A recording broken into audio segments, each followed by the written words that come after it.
C'est vers le IVe siècle que la calligraphie d'origine chinoise est arrivée en Corée.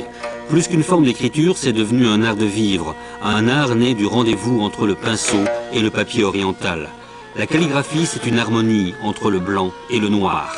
Le calligraphe a 4 amis, le pinceau de poil, le bâton à encre, la pierre pour mélanger l'encre et l'eau, et enfin le papier qui va boire l'encre.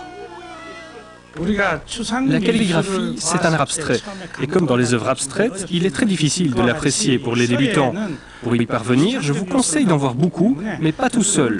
Il faut se faire expliquer le rapport entre le blanc et le noir, le volume des caractères. Il faut sentir la vivacité des lettres.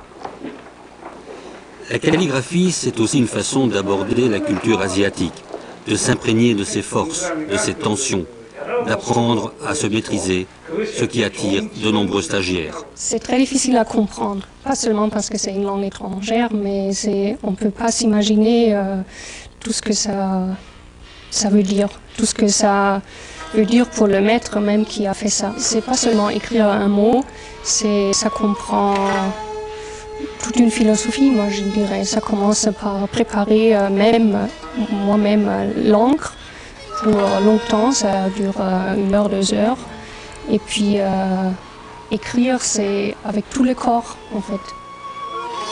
La calligraphie, c'est donc tout à la fois poésie et dessin, écriture et sensation. On travaille sur des lettres, donc quand je lis de belles phrases dans un livre, ce sont elles qui me donnent de l'inspiration. Un très bel environnement, un beau paysage, un beau ciel me donne aussi envie d'écrire, de dessiner quelque chose. Ceci, par exemple, signifie que la rivière et la montagne sont très belles, belles comme de la soie.